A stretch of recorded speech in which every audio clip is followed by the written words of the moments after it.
How do you pass on the values of generosity and charity to your children? Our next guests say one way to start is by having a conversation with them at an early age. Joanne Ryan is Vice President, Philanthropic Advisory Services at TD Wealth. She's also Executive Director of the Private Giving Foundation. And Duke Chang is President and CEO of CanadaHelps, Canada's largest online donating and fundraising platform, which is launching a children's book to help foster those very conversations. And that's the picture of the cover on the screen you can see there. It's part of CanadaHelps' efforts to encourage generosity. It is lovely to have you both here. Thanks for coming in. Thank you for having us. Duke, I want to start with you. I've got the book here, and I'm just going to show it again to people in case they didn't see it on the screen. First off, it's lovely. Congratulations. Like, it's just a really, I read it and it just made me feel warm all over. It was a really, really lovely story. Thank you so much. That's very kind of you. Tell me why. Why did you write this? Why now? Like, what was the impetus?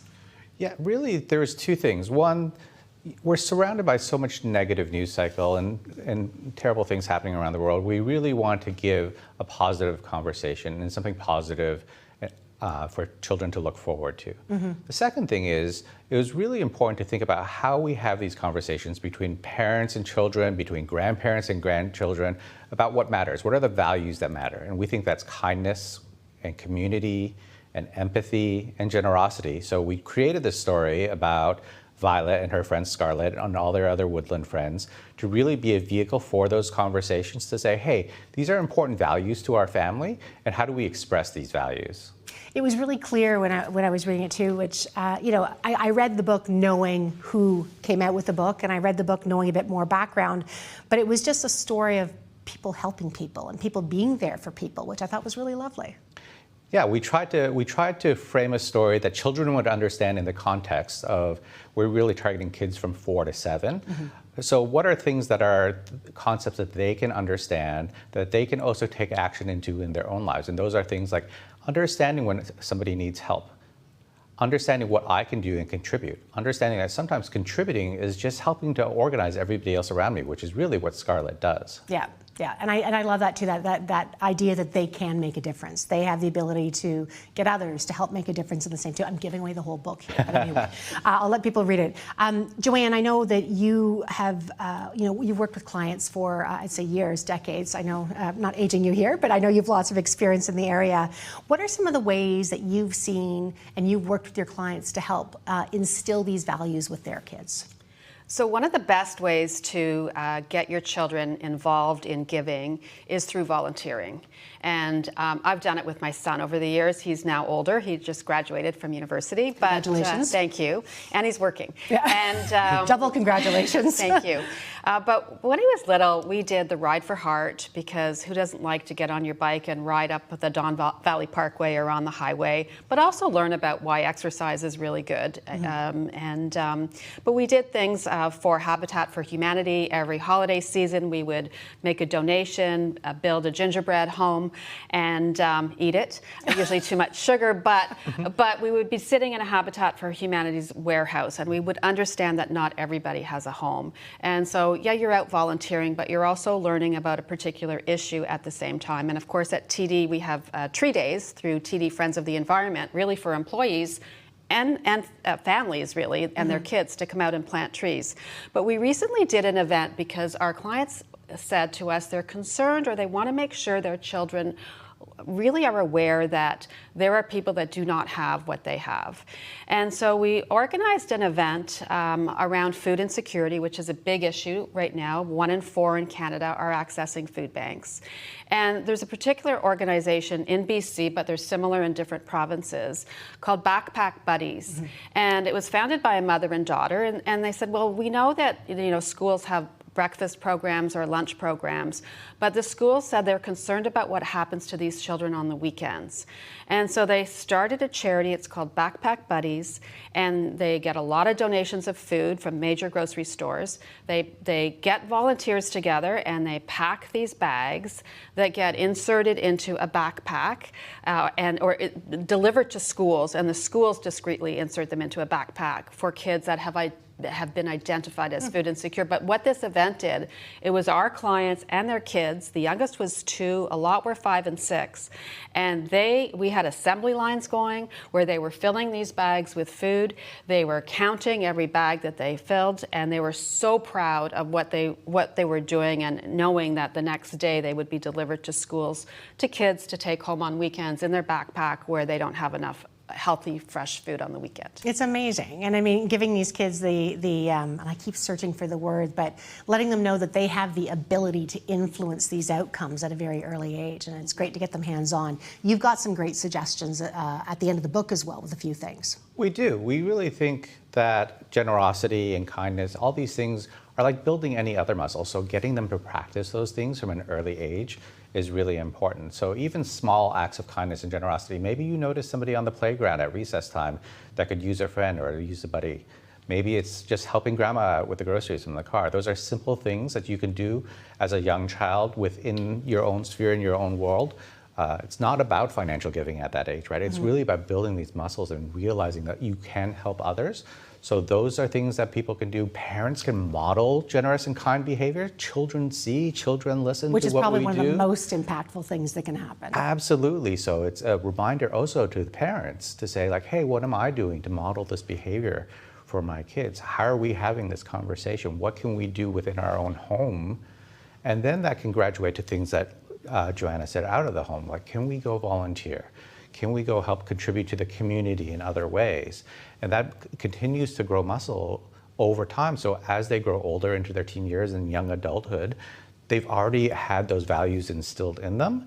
And maybe those are the times when they can take even more action and have even more agency over how they express their generosity. Thank you, agency. That was the word I was looking for. So let me ask you, when they do have that agency and they do get older, I mean, when do you think it might be appropriate for the parents that have the means and the kids that have the means to start thinking about financial support for whoever needs it? So one concept introduced by the Rockefellers way back was 3 piggy banks, and that can start really fairly young, where you give your child an allowance, and 1 piggy bank is for investing, 1 is for spending, because you do want to let them enjoy some of that money. And then the 3rd piggy bank is for giving to charity. And the children learn to allocate their allowance in those 3 piggy banks each week. But we also have, of course, we have Private Giving Foundation, donor advised funds, fastest growing giving vehicle in Canada as an alternative to establishing your own foundation. And a lot of families together make decisions about how to grant the money to charities from their donor advised fund.